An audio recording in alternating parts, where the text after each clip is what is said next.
Hello everyone, मेरा नाम प्रियंका दुबे है और इस चैनल पे मैं बात करती हूँ केडीपी सेल्स के बारे में, केडीपी के स्ट्रैटेजीज़ के बारे में और सब कुछ जो रिलेटेड है बस और बस केडीपी तक ही है।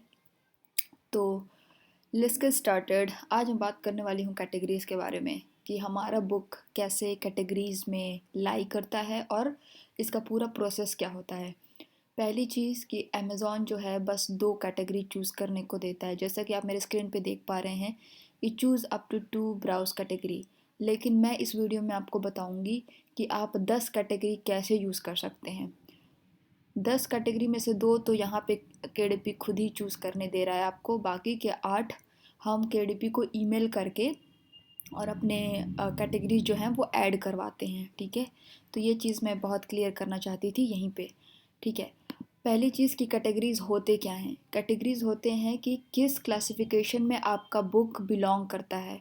जैसे कि अगर आप बना रहे हैं किड्स कलरिंग बुक, तो आप उसको एडल्ट कलरिंग बुक में नहीं डाल सकते हैं। ठीक है, या फिर जैसे आप फिटनेस जर्नल बना रहे हैं तो आप उसको इस स्पिरिचुअल जर्नल में नहीं डाल सकते हैं या किड्स जर्नल में नहीं डाल सकते हैं। ठीक है, या एनजाइटी जर्नल में नहीं डाल सकते हैं। तो जैसे लाइब्रेरी होता है ना, लाइब्रेरी में हर एक किताब का एक सेक्शन होता है। जैसे पॉलिटिकल साइंस का अलग होता है, हिस्ट्री का अलग होता है, ज्योग्राफी का अलग होता है।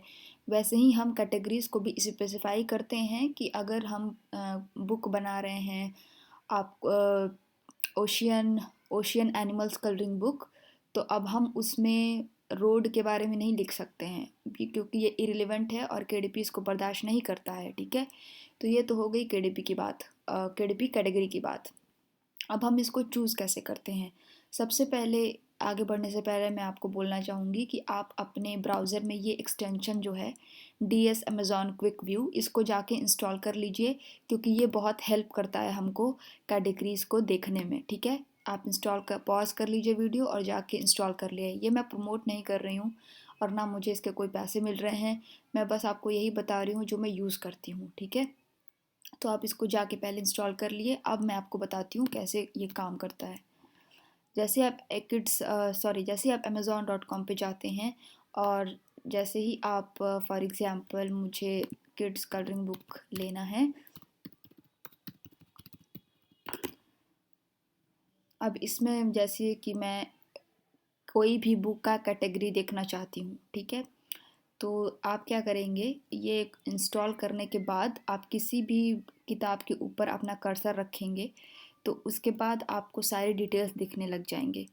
ये अभी अपलोड हो रहा है इसलिए ये थोड़ा सा टाइम लग रहा है, इसको हो जाने दीजिए। फिर ये डायरेक्ट सारे ये रहा, ये प्रोडक्ट डिटेल्स दिखाने लग जाता है। ठीक है, इस एक्सटेंशन की वजह से, इसलिए ये इम्पॉर्टेंट है। तो जैसे ये सी क्रिएचर वाला किताब फॉर एग्जांपल आप बना रहे हैं तो ये एक अच्छा किताब है इंस्पिरेशन लेने के लिए, कंपटीटर का है ना। तो इसका रैंकिंग क्या है, 8267 सॉरी 67 को हिंदी में क्या बोलते हैं मुझे नहीं पता। तो 8267 इसकी रैंकिंग है। जितनी कम रैंकिंग उतना अच्छा किताब। ठीक है, क्यों? क्योंकि जितनी कम रैंकिंग होती है इसका मतलब है कि वो सेलर उतना ही किताब बेच रहा है। ठीक है, तो जैसे ये हमारा बुक है और एग्जाम्पल ले रही हूँ मैं, इसका रैंकिंग अच्छी है तो इसका मतलब ये कौन कौन से कैटेगरीज में है, ये इन तीनों कैटेगरीज में है। तो हम ये तीनों कैटेगरीज यूज़ कर सकते हैं। ठीक है, अब हम कैसे यूज़ करेंगे। पहली चीज़ मैंने बोली थी क्या, कि आप यहाँ से जाएंगे और आप यहाँ से कैटेगरीज चूज़ कर लेंगे। तो आप जाएंगे नॉन फिक्सन, और अगर आप बच्चों का किताब बना रहे हैं तो ये जुवेनाइल फिक्शन में आता है और जुवेनाइल नॉन फिक्शन में आता है, ये आपको सिलेक्ट करना ही पड़ेगा अगर आप किड्स के लिए बना रहे हैं तो। ठीक है, तो आपने यहाँ से दो ले लिया, बचे कितने, 8। ठीक है, अब 8 हमको कैसे हम यहाँ से ऐड करेंगे। तो सबसे पहले तो आपको जो मैंने अभी स्ट्रैटेजी बताई कि कम रैंक वाला किताब आपके नीश में उठाना है। फॉर एग्ज़ाम्पल अगर आप सी क्रिएचर बना रहे हैं तो उसके लिए ये किताब बहुत अच्छा है जो कि अच्छा सेल कर रहा है। इसके बाद इसकी कैटेगरीज मैंने देख ली है और इसको मैंने open link in new tab कर लिया। ठीक है, अब मैं ये सारे open link in new tab कर लूँगी।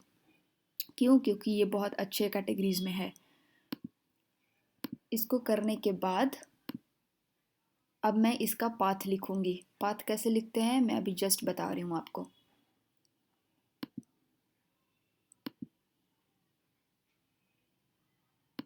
और ये स्ट्रैटेजी वही है जो मैं यूज़ करती हूँ अपने किताबों के लिए, तो कुछ मैं आपको अलग सा नहीं बता रही हूँ, मैं वही बता रही हूँ जो मैं यूज़ करती हूँ, ठीक है। उसके बाद आप क्या करेंगे, पाथ चूज़ कैसे करेंगे, बुक्स में जाएंगे। ये जो छोटा छोटा यहाँ पे एरो बना हुआ है ना, इसी को आपको बस फॉलो करना है। तो जैसे ये तीनों एक साथ हैं, ये छोटे छोटे वाले एरो, इसका पाथ लिखेंगे books, children books, activities, crafts and games. इसके बाद ये कहाँ गया, क्राफ्ट एंड हॉबीज़ पे, क्राफ्ट एंड हॉबीज़। उसके बाद बोल्ड में कहाँ है, बोल्ड में ये रहा पेपर क्राफ्ट्स, तो फिर यहाँ पे पेपर क्राफ्ट्स। वीडियो को पॉज करके आप देख लीजिए कि मैंने पाथ यहाँ पे इसका कैसे लिखा है, ठीक है। 2 वहाँ से हो गए, 8 आप इसी तरह लिख लेंगे। लिखने पाथ बनाने के बाद अपने कैटेगरी छांटने के बाद आपको केडीपी को कांटेक्ट करना है। वो आप कैसे करेंगे, आप सीधे जाएंगे अपने केडीपी डैशबोर्ड में और वहाँ पे आपको एक ऑप्शन मिलता है हेल्प का। आप हेल्प को खोलेंगे और आप सीधे स्क्रॉल करेंगे नीचे की तरफ, यहाँ पे कॉन्टैक्ट अस का बटन आएगा, आपको वो कहाँ क्लिक करना है।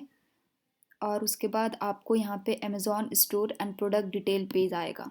यहाँ के बाद आपको अपडेट अमेज़ॉन कैटेगरीज आएगा, यहाँ से आप कांटेक्ट करेंगे, ठीक है। इसको आप हटा देंगे और अपने बुक का ASIN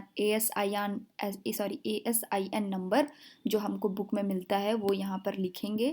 लिखने के बाद जो जो आपने कैटेगरीज यहाँ पे चूज़ की हुई हैं, पाथ जो बनाया है अभी, उन सबको यहाँ पे लिख देंगे 8 को। और उसके बाद कुछ नहीं करना है, बस सेंड कर देना है। वो 72 आवर्स में केडीपी जो है आपको ईमेल भी कर देता है और आपके कैटेगरीज को ऐड भी कर देता है। अब 2-3 बातें आपको कैटेगरी को चूज़ करते वक्त ध्यान देनी है। पहली चीज़ तो ये है, जो केडीपी खुद बोलता है कि हम आपको हमेशा एक्यूरेट होना है। एक्यूरेट मतलब कि आपको इरिलेवेंट नहीं जाना है। जैसा किड्स कलरिंग बुक है तो किड्स कलरिंग बुक को किड्स कलरिंग बुक जैसा ही लेना है, उसको एडल्ट कलरिंग बुक में नहीं डालना है, मिसलीड नहीं करना है आपको। दूसरी चीज़ है कि आपको बहुत स्पेसिफिक होना है। उसका मतलब क्या हुआ कि जैसे आपने यहाँ पे पाथ लिया book, children book, activities, crafts end game, और मान लीजिए क्राफ्ट एंड हॉबीज़ आपका यहीं तक पाथ है। अगर आपने क्राफ्ट एंड हॉबीज़ चूज़ कर लिया तो आपको इसके अंदर जो सब कैटेगरी है वो चूज़ करने की ज़रूरत नहीं है, ठीक है।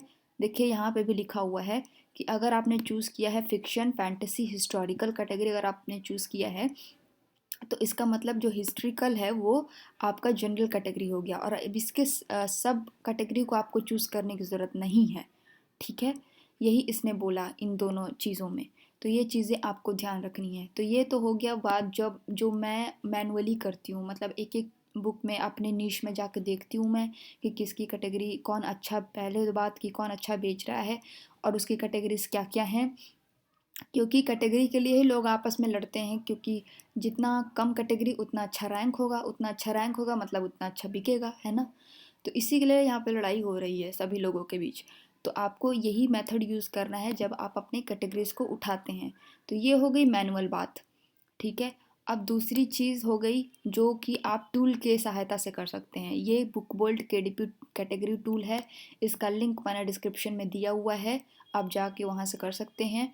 उसके बाद यहाँ पे आपको अपने कीवर्ड लिखने हैं। फॉर एग्जांपल मान लीजिए आपका कीवर्ड है फिटनेस प्लानर, मैं बस एक एग्जांपल ले रही हूँ। फिटनेस प्लानर मान लीजिए आपका कीवर्ड है, आपने सर्च किया। जैसे ही आपने सर्च किया आपको इतने सारे कैटेगरी मिल गए, ठीक है। नॉन फिक्शन, जनरल, और इन सब का रिलेवेंस क्या है, मीडियम है, मतलब कि ठीक ठाक है, आप इसको यूज़ कर सकते हैं। तो अगर आप ऐसे यूज़ करना चाहते हैं तो आपको बस अपना कीवर्ड डालना है और यहाँ से आप चूज़ कर सकते हैं। लेकिन मैं एक चीज़ बोलना चाहूँगी यहाँ पर, आप इसको यूज़ करके आप इसको ट्राई कर सकते हैं। अगर आप केडीपी शुरू कर रहे हैं तो ऑब्वियसली इंसान को बहुत सारी चीज़ों को ट्राई करके देखना चाहिए कि आपके लिए क्या वर्क कर रहा है क्या नहीं वर्क कर रहा है, क्योंकि सबका डिफरेंट है, सबका बिज़नेस डिफरेंट है, सबका नीश डिफरेंट है। नीश मतलब कि आपका जो आप किड्स कलरिंग बुक बना रहे हैं तो उसमें भी कौन सा बना रहे हैं, एडल्ट कलरिंग बुक बना रहे हैं, प्लानर बना रहे हैं, कैलेंडर बना रहे हैं, क्या बना रहे हैं, सबका डिफरेंट है और उसके हिसाब से काम करता है। लेकिन इसमें एक ये दिक्कत है कि यहाँ आपको नंबर नहीं दिखता कि कौन से नंबर पे ये है फ़िलहाल। जैसे कि यहाँ पे दिख रहा है, जैसे हम यहाँ पे देख रहे हैं कि 6 नंबर पे है ये children paper craft book, but यहाँ पे हमको वो चीज़ नहीं दिख पाती है। बाकी आप यूज़ करके एक बार ट्राई करके ज़रूर देखिए कि क्या है कैसा है। तो या that's all for the video. अगर आपको ये ऐसा वीडियोस पसंद आया हो तो सब्सक्राइब करिए चैनल को। ज़्यादा सब्सक्रिप्शन नहीं आ रहे हैं जितना मैं देख रही हूँ, क्योंकि मेहनत तो मैं बहुत कर रही हूँ इस चैनल पे, बेस्ट से बेस्ट वीडियो बनाने की कोशिश कर रही हूँ मैं। आप भी सपोर्ट करिए, लाइक करिए, कमेंट करिए, सब्सक्राइब करिए और दोस्तों के साथ शेयर करिए। तो हाँ, अगर आपको वीडियो पसंद आया हो तो प्लीज़ सपोर्ट करिए और मैं आपको मिलती हूँ अगली वीडियो में। Thank you.